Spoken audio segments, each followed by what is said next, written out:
রাত ২টায় ঢাকা যখন নিস্তব্ধ, ঠিক সেই সময় ১৩ বছরের ছোট্ট একটি শিশু আব্দুর রহমান জীবিকার তাগিদে পরিবারের মুখের দিকে তাকিয়ে সংসারের হাল ধরতে হয়েছে, যার কারণে রাতকে আর রাত মনে করে না। চলছে তার কাঠভাঙা পরিশ্রম। মাত্র ১৩ বছরের আব্দুল্লাহর হাতে থাকার কথা ছিল খাতা কলম, অথচ এই বয়সেই তাকে নিতে হয়েছে এক কঠিন দায়িত্ব। গলায় ঝুলছে ভারী এক প্লাস্টিকের বক্স, ভেতরে আছে কলম, টিস্যু, মাস্ক, লুসনি, কটন সহ নানা জিনিস।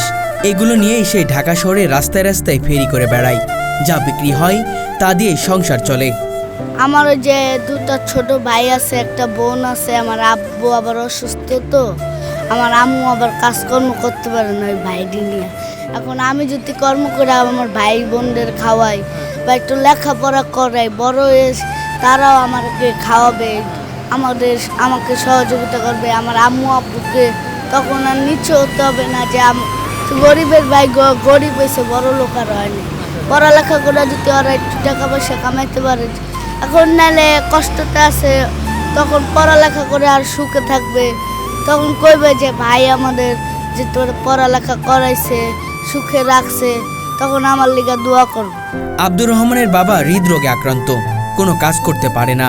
মাও অসুস্থ, ঘরের বাইরে কাজ করার ক্ষমতা নেই। আমার আব্বু আবার অসুস্থ, এখন আমার আব্বু কিছু করতে পারে না, হার্টের সমস্যা, মানে কোনো ভারী কাজকর্ম করতে পারে না, দেখে আমারই করতে। তাহলে পরিবারের হাল ধরেছে কে? আমি নিজে। সংসারে আছে তার ছোট ২ ভাই ও এক বোন। মূলত তাদের মুখের হাসি বাঁচাতেই নিজের পড়াশোনা ছেড়ে দিয়েছে আব্দুর রহমান। আমি 2 ক্লাস পড়ছি, বাংলা রিডিং পড়ার একটু পারি, তাছাড়া আর পারি। লেখাপড়া ছেড়ে দিলে কেন তুমি?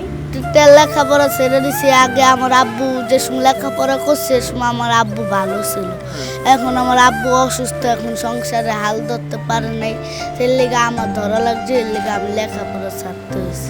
তবে নিজের শিক্ষা জীবন থেমে গেলেও ছোট ভাই বোনদের পড়াশোনা চালিয়ে যাচ্ছে সে, কারণ তার একটাই কথা, আমার পড়াশোনা শেষ, কিন্তু ভাই বোনদের শেষ হতে দেব না। তার একদিন বিশ্বাস, এই ভাই বোনেরাই তার পাশে এসে দাঁড়াবে।